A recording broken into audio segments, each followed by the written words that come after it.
Without a doubt, this is the very best part of my day. It's an opportunity to sit on my patio, relax, observe nature, and basically just chill. For me, this truly rewarding experience is best qualified as an aesthetic experience. But just what is an aesthetic experience? For that matter, what is the aesthetic? History is replete with definitions of the aesthetic, beginning with Socrates and the Greek philosophers. Oftentimes, those philosophers would define aesthetics as a branch of philosophy dealing with what is beautiful.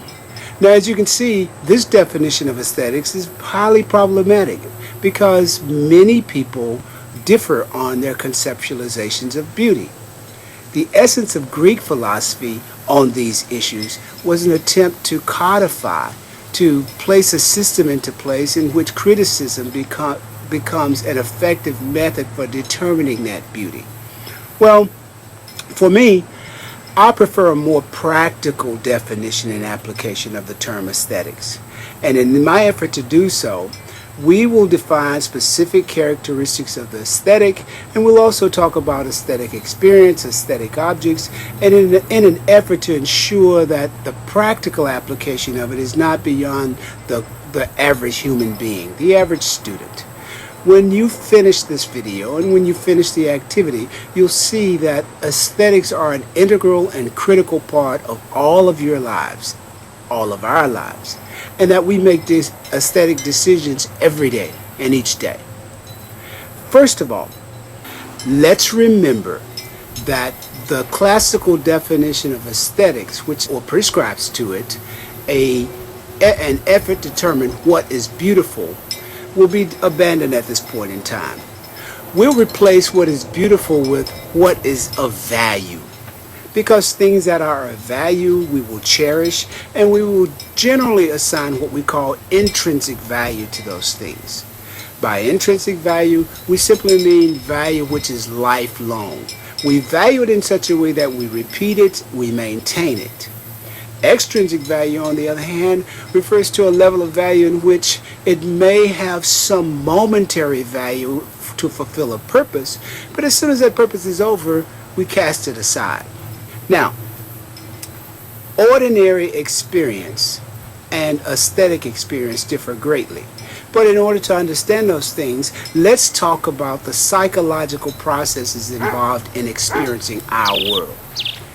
I sit on my patio, I experience nature, I experience the ducks, I experience the lake, I experience the sun setting. All of these things are perhaps ordinary experiences.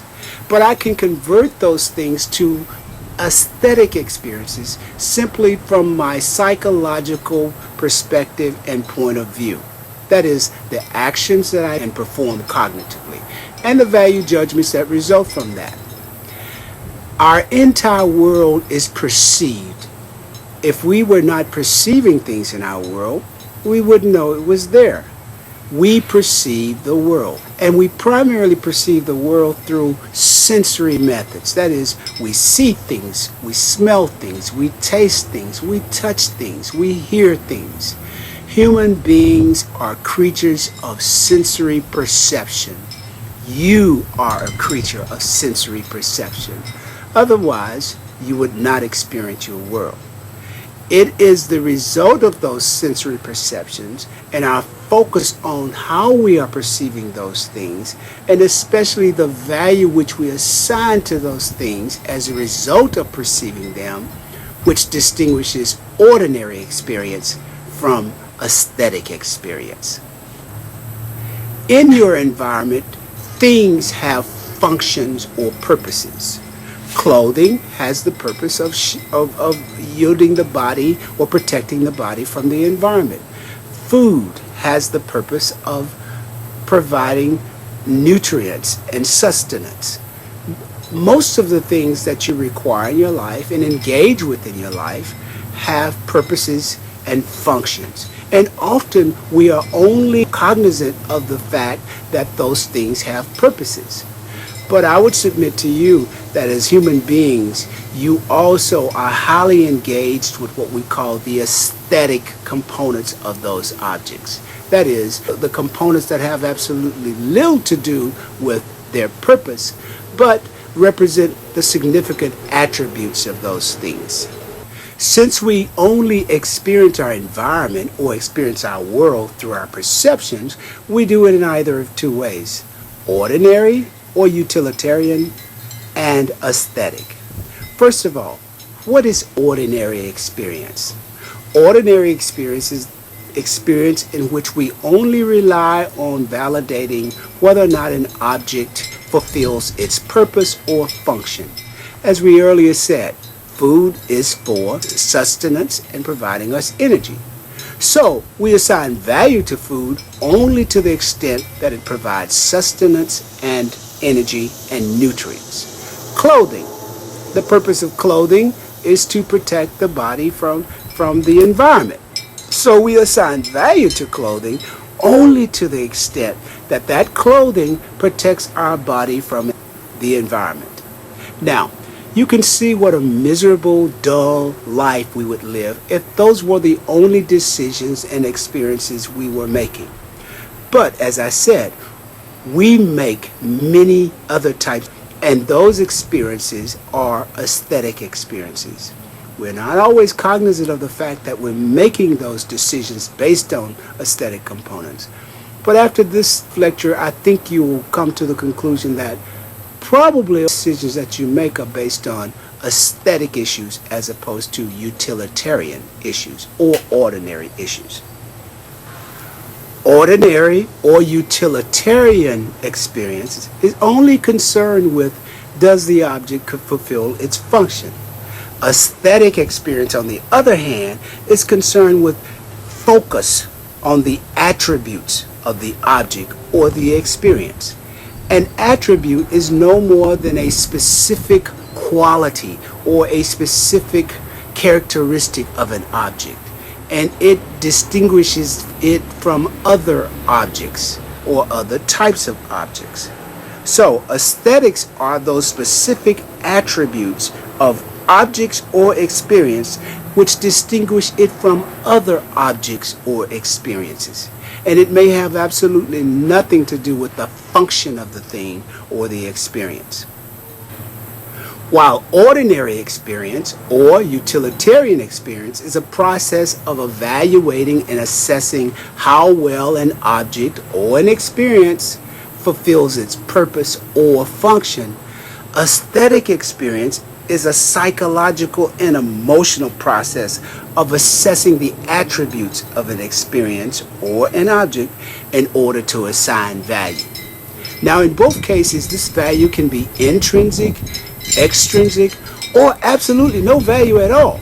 So you can see why it's critical here to realize that we're not speaking in terms of assessing beauty, we're speaking in terms of assessing value. And it is the process which is critical, because we can still come to a conclusion that an object or an experience has no value. But the key is that we're able to articulate the process which we went through to come to that value conclusion. Wonderful. So now we are forming what we call informed value statements. And those statements are typically aesthetic statements. Now, for example, in music, all music certainly has attributes. Those attributes are generally pitch, melody, harmony, timbre, texture. We could even go further. How does a composer take those attributes, manipulate them in such a way as to create a desired effect, attempting to appeal to assign it some value? Composers will do it in different ways, and that is what distinguishes what we call style. Many times, specific styles will appeal to one group or one human while not appealing to another. This oftentimes will result from an effort on the part of the individual in their listening experiences to either discern the attributes and how they are combined and manipulated, or no effort at all to discern those attributes. Consequently, we get statements such as, what type of music do you like? I like jazz. Why do you like jazz? I just like it. But why? I just do. Why? Because it sounds good. But why does it sound good? Because I like it. You can see that this is a circuitous process where we never come to any clear identification and acknowledgement of the true value of jazz. A more intellectual and enlightened response would consider the attributes of jazz and acknowledge that there are various and many different styles of jazz. So are we speaking of cool jazz? Are we speaking of bebop? It depends. And all of these things are distinguished by specific attributes which dictate what we call style. Take another example, food. If the only purpose of food is to provide sustenance, then any food will work as long as it has nutrients and vitamins. It's inconsequential whether or not the food tastes good. Because when we're speaking in terms of taste, we're speaking of subjectivity, a subjective and psychological process in which we assign a value as a result of experiencing that food through our sense of taste. Now, so ordinary experience would only focus on, does the food provide the nutrients necessary to live? Aesthetic experience would consider those other qualities and how well those qualities are exhibited in the food and the resulting emotional state that comes from our experience with that food. Consequently, in an ordinary experience, we might say, I love potato chips. And my question would be, why do you love potato chips? Because they're good. But why are they good? Because they taste good. And why do they taste good? Because they're potato chips. Again, a circuitous reasoning, and certainly a circuitous argument.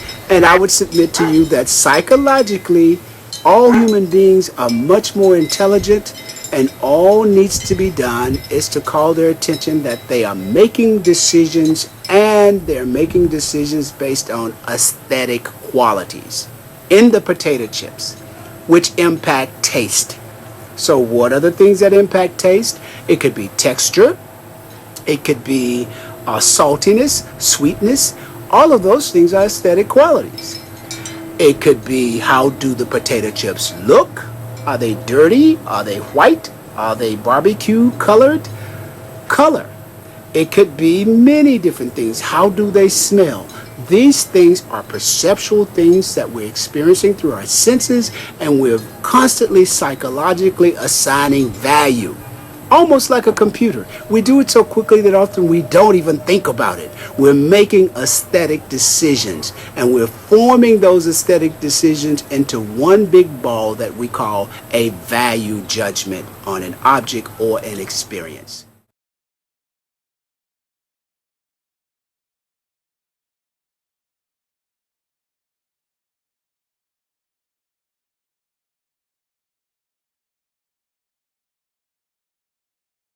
Even when we assign negative value, we still are consumed with this process of examining the attributes. Ordinary objects or experiences and aesthetic objects or experiences may both have attributes. It's the level of our focus on utilitarian versus aesthetic that distinguishes an ordinary experience from an aesthetic experience. So we can have aesthetics as a branch of philosophy. We can have the aesthetic, which is those attributes or qualities, and we can have an aesthetic experience when we come into contact with those attributes. We're constantly assigning value to all of our experiences, irrespective of whether or not they're ordinary or aesthetic. It is that process of assigning value that becomes critical, because the ability to self-reflect on the value that we assign to objects and things and experiences is a form of criticism, because we want to think about the processes that are involved in us continuously doing this. And this ability to do such an action is considered a highly desirable quality of an enlightened human being. You make these decisions every day, as I said. You don't buy a car, you don't buy a dress, you don't buy shoes, you don't eat, you don't buy a home. All of these things are influenced by the metacritical processes, the psychological processes involved with experiencing aesthetic components or attributes in objects.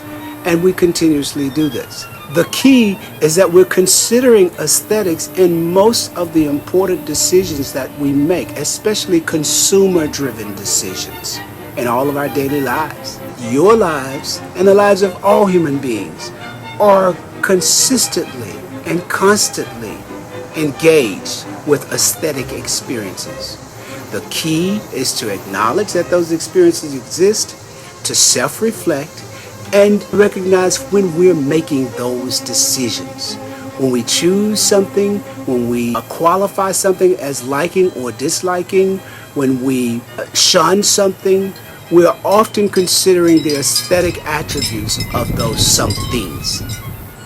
These abilities can be refined to a level where, although we may be unconscious that we're doing this, we acknowledge that our values are not set in isolation, that something has influenced them. And even more so, we are greatly empowered to articulate what has influenced our values.